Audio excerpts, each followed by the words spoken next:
নমস্কার বন্ধুরা, রাধে রাধে। অনিশের চ্যানেলে তোমাদেরকে সবাইকে স্বাগতম। তো আশা করি বন্ধুরা তোমরা সবাই ভালো আছো আর আমরাও ভালো আছি।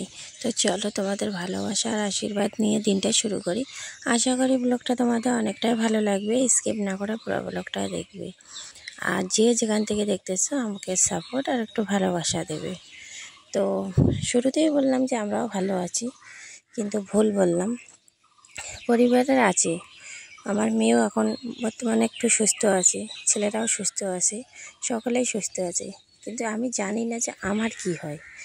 রাত থেকে মানে সন্ধ্যা থেকে শুরু হয়েছিল এই সে একটু পিঠে ব্যথা, পিঠের আর কি ডান সাইডে একটু মানে ব্যথা করতেছিল একটু একটু করে।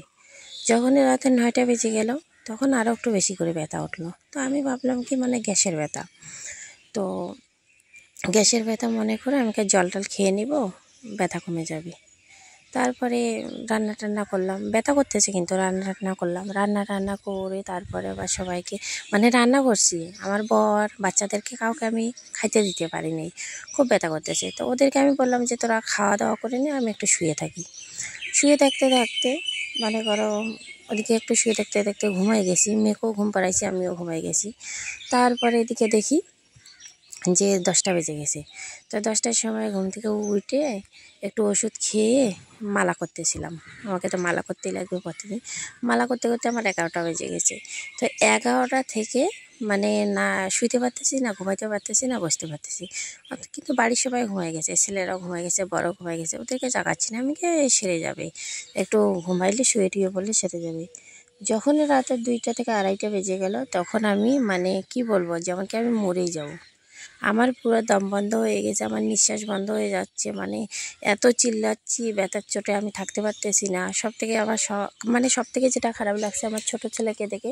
আমার ছোট ছেলে এত কান্না করছে আমাকে ধরে ধরে, ও জানে মামা আজকে মারাই যাবে। মানে আমার এরকম অবস্থা হয়েছে, আমি মরেই যাব। মানে কি বলবো আর, মানে বাঁচার কোনো ঠিকানা খুঁজে পাচ্ছি না, যেখানে আমার নিঃশ্বাস বন্ধ হয়ে যাচ্ছে। আর আমি কিন্তু খুব কষ্ট সহ্য করতে পারি, ব্যথাও সহ্য করতে পারি। কালকে যে রাতে ব্যথাটা উঠছে, ওই ব্যথাটা আমি সহ্য করার মতো ক্ষমতা শক্তি হারিয়ে ফেলেছি। এত ব্যথা আমার লাইফে ফার্স্ট এরকম করে পিঠে ব্যথা উঠছে। কল্পনাও করতে পারিনি যে এরকম করে ব্যথা উঠবে, যেমন কি আমার জীবনটা বাইরে হয়ে যাচ্ছে, আমি মারাই যাব। আমি কি চিল্লাচ্ছি, মানে বাচ্চার কোনো আশায় দেখতেছি না।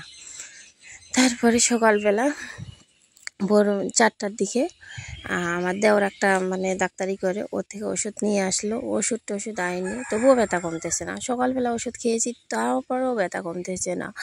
তারপরে এইবার মানে ও 10টার দিকে 2টা ইঞ্জেকশন মারে গেল, তবুও দেখতেছি একটু ব্যথাটা কমছে। সারাদিন ব্যথা আমার চলতেই রয়েছে।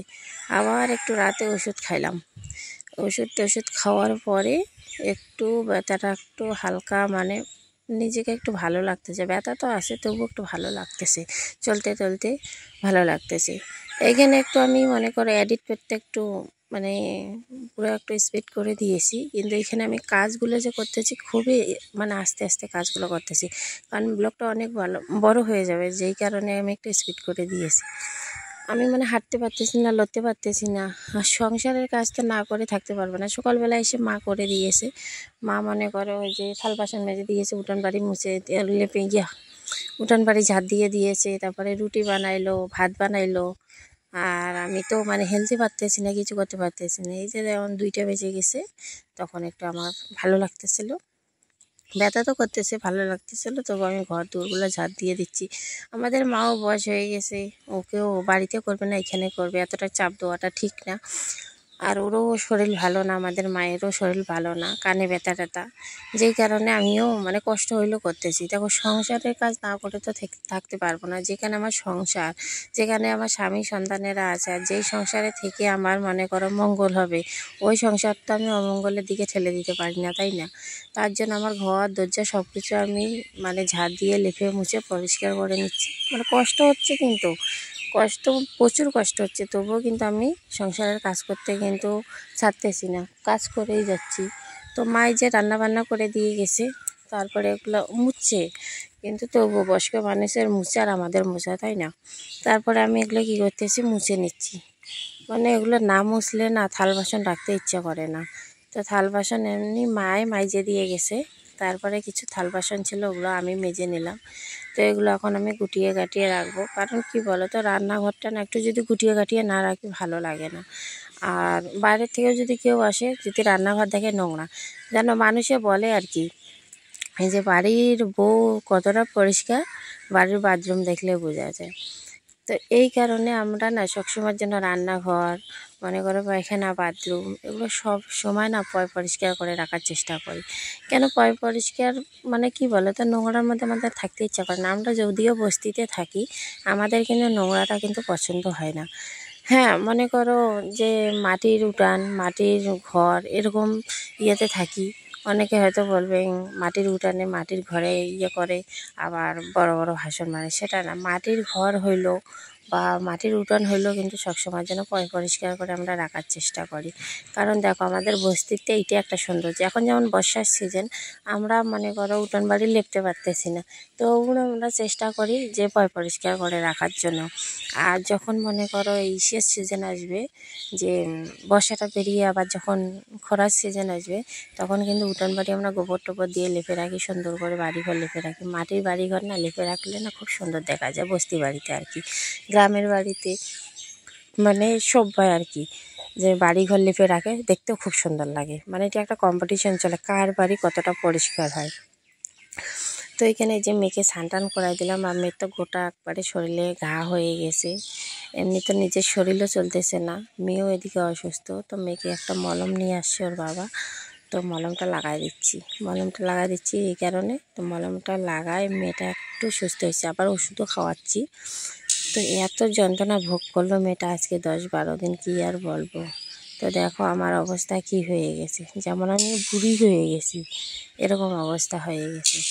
তো এই যে পাউডারটা দেখতেছো, যে এটাও কাকু এনে দিয়েছে পাউডারটা, বলছে এই পাউডারটা দিলে নাকি বলে ভালো। তো এটা 150 না 200 টাকা নিয়েছে, আমি কইতে পারি না। তো মলমটা লাগার পরে এই পাউডারটা লাগাই দিই, কারণ মলমটা যখন লাগাই না তখন না ভিজা ভিজা ভিজা ভিজা হয়ে যায়, তো দেখতেও কীরকম লাগে, আর মেয়েটাও না অস্বস্তি হয়ে যায়। এই কারণে আমি পাউডারটা লাগাই দিচ্ছি। তো পাউডারটা লাগাইলে কি শুকনো খুশনো থাকবে, তাহলে ঘুরতেও ভালো হবে। তো দেখো, মানে জায়গা পাচ্ছিলাম না কাপড় শুকাইতে দিতে, ফুলের গাছে দিয়ে রাখছি। কারণ কি বলতে বললাম না, যখন একটু ভালো লাগতেছে তখন ওই যে দুনিয়ার কাপড় টাপড় কেচে দিলাম আস্তে আস্তে। তারপরে মনে করো মেয়ের কতগুলো জামা কাপড় হয়েছে, তো ছোটো মানুষ সবসময়ের জন্য প্যানে টানে হিসু করে দেয়, তো ওগুলো অনেকগুলো জমা হয়ে গেছে, তো ওগুলো পরিষ্কার করলাম। তো দেখো সাইডগুলো যে লেপে রাখছিলাম উঠানের, বৃষ্টি পড়ছে তবুও কিন্তু ধুয়ে যায়নি, সুন্দর লাগতেছে। আর আকাশটা কিন্তু মেঘলা মেঘলা করতেছে, আর দেখো চাইরও কিন্তু সবুজ সবুজ, কি ভালো লাগতেছে তাই না। আর উপরে দেখো মেঘলা হয়ে আছে। তো দেখো গরম তো প্রচুর দিচ্ছে, গরম প্রচুর দিলেও কিন্তু মানে হাওয়াটা দিচ্ছে না, ওই কারণে ভালো লাগতেছে। আর হাঁসগুলো দেখো মজার কোনো শেষ নেই। এই যে ধান লাগাইছে অবধি, এইখানে একদল, ওইখানে একদল আছে, ওগুলো অত একটা ভালো করে দেখা যাচ্ছে না। মানে এরা জল পাইলে হয়েছে, এদের এত মজা কী আর বলবো। ওই দেখো কি খুঁজে খুঁজে খাচ্ছে, খিদা পাইছে না। তো স্নানটা করে নিলাম, এখন প্রায় 2:30 বাজে। স্নানটা করে নিলাম, মাথাটাও একটু মানে হালকা ধুয়ে নিলাম, মাথায় তো তেল দিয়ে রাখছি তবু হালকা একটু ধুয়ে নিলাম। মানে মাথা টাথা কিচ্ছু চিরুনি করতে ইচ্ছে করে না, এত মানে খারাপ লাগে কি আর বলবো। মানে ইচ্ছে করে না যে একটু কাজ করে, ইচ্ছে করে না যে নিজেকে সাজাই। তা আমাদের একটা আনারস নিয়ে আসছে, অনেক মানে বড় আর কি। তো মাকে বলতেছি কাটতে, তো বেশি পেকে গেছে। তো মা কেটে কেটে ওই যে খাচ্ছে আর কি। তো মা বলতেছে একটু গন্ধ হয়ে গেছে। তো মেয়েকে নিয়ে একটু আমি শুয়েছিলাম, শোয়ার পরে দেখি সন্ধ্যা হয়ে আসতেছে। তো আমি না কাপড়গুলো ঢুকিয়ে নিই, বৃষ্টিও মনে আসবে, পুরো মেঘলা করে নিয়েছে। তো এখানে কাপড়গুলো ঢুকিয়ে নিচ্ছি, এখন একটু ভালো লাগতেছে। তো হাঁটতে টাটতেও ভালো লাগতেছে আমার। তো কাপড়গুলোগুলো ঢুকিয়ে নিচ্ছি, কিন্তু কাপড়গুলো শুকিয়ে নেই, ভিজা, আবার বারান্দায় গিয়ে মেলে দিতে লাগবে। তো অনেক কাপড় রয়েছে, কাপড়গুলো একটু শুকাইতে লাগবে। আর একবার যদি বৃষ্টি আসা শুরু করে তখন কিন্তু আবার বৃষ্টি পড়ে যায়, তখন আবার সিজ্জত হয়ে যায়, জামা কাপড় শুকাইতে পারি না। আর এই যে দেখতে পাচ্ছ মেয়ের জামা কাপড় আমি কোথায় শুকাইতে দিয়েছি, এটা শুকাইতে দিয়েছি। এটা হচ্ছে একটা মন্দিরে যে আমাদের তারটা আছে, কারেন্টের তার, ওই তারের মধ্যে শুকাইতে দিয়েছি। তার কারণ এখানে রোদ ছিল আর এখানে শুকাইতে দিয়েছি। তারটা আর কি মানে উঠানের মাঝখানে নিয়ে গেছে, তো এর জন্য। তো যাকে কথা বলতে বলতে না হাঁপিয়ে যাচ্ছি আমি, কেননা কি বলো তো, মানে শরীর খুবই খারাপ না, এর জন্য মানে কথা বলতে বলতে কিন্তু হাঁপিয়ে যাচ্ছি। মানে আর কথা খুঁজে পাচ্ছি না কি বলবো না বলবো। তো শরীরের পরিস্থিতি তো দেখতেই পাচ্ছ যে কি হারে আমার খারাপ। তো পিঠে টিঠে এত ব্যথা, আমি এটাই বোঝানোর চেষ্টা করতেছি যে আমার পিঠে এত ব্যথা, কিন্তু আমি মানে না হেলে কাজ করতে পারতেছি, না দাঁড়িয়ে কাজ করতে পারতেছি, না হাঁটতে পারতেছি, এমন পরিস্থিতি। তো এই দেখো বিকালবেলা মেয়ে আমার, এটা হচ্ছে লিজার গাড়ি, বাবা এনে দিয়েছে। ওই গাড়িটা ও নিয়ে সারাক্ষণ খেলবে। আর ওই যে ফুলগুলো তুলে এখানে রাখছে, এখন ফেলে দিচ্ছে। মেয়েটা না একদিকে আমার খুবই লক্ষ্মী জানো। হ্যাঁ, একটু জেদি মেয়েটা, কখনো কখনো যাই জিনিসের জন্য একটু বেশি জেদ করে, কিন্তু আবার মনে করি না মেয়েটা খুবই লক্ষ্মী। আজকালকার দিনে এরকম মেয়ে পাওয়া অনেক দায় আছে। কেন বলো তো, মেয়েটা শুধু সারাক্ষণ ওর একটু একটু খাওয়া, এমনি তো খাইতে চায় না, তো একটুখানি জল বা বিস্কিট বা যে কোনো জিনিস খাওয়াই দাও, ও চুপচাপ করে খেলবে। মানে ও মানে এতটা জেদ করবে না। ওকে আমি শুধু একটু চোখে চোখে লক্ষ্য রাখো, ও সারাদিন তোমার খেলতেছে। আর যখন ওর ঘুমানোর টাইম হবে তখন একটু ঘুমাবে। তো মেয়েটা না আমার এত দুর্বল, সবসময় শুধু পড়ে, সব সময় পড়তে